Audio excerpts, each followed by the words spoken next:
టీవీ4 Telugu news కి స్వాగతం.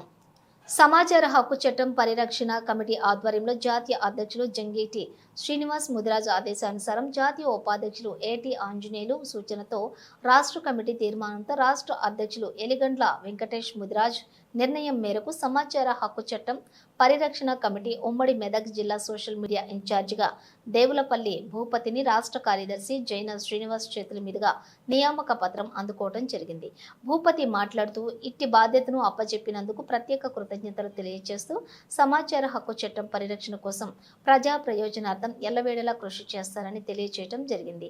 ఈ కార్యక్రమానికి ముఖ్య అతిథులుగా పాల్గొన్న జాతీయ ఉపాధ్యక్షులు ఏటి ఆంజనేయులు, రాష్ట్ర కార్యదర్శి జైన శ్రీనివాస్, కందికట్ల రాజు, లింగాల స్వామి, సిద్దిపేట మోడల్ వెంకటేష్ తదితరులు పాల్గొన్నారు. ఈరోజు ఉమ్మడి మెదక్ జిల్లా సోషల్ మీడియా ఇన్ఛార్జిగా దేవులపల్లి భూపతి గారిని నియమించడం జరిగింది. అలాగే ఈ కార్యక్రమంలో రాష్ట్ర కార్యదర్శి జైన శ్రీనివాస్ గారు కూడా నాతో పాటు పాల్గొనడం చాలా సంతోషకర విషయం.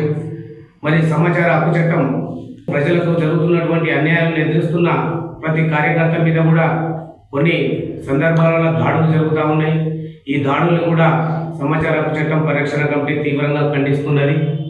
ఏ స్థాయిలో అవినీతి ఉన్నా కూడా ప్రతి ఒక్క కార్యకర్త సైనికుడే పనిచేస్తూ అవినీతి పరులను భరితం పట్టే పనిని ముందుగా మేము చేస్తూ ఉన్నామని చెప్పేసి మీ అందరికీ తెలియజేస్తూ సమాచార హక్కు చట్టం పరిరక్షణ కమిటీ అవినీతి రహిత సమాజానికి ఎల్లప్పుడూ ఎల్లవేళలా తోడుంటుందని తెలియజేస్తున్నాను.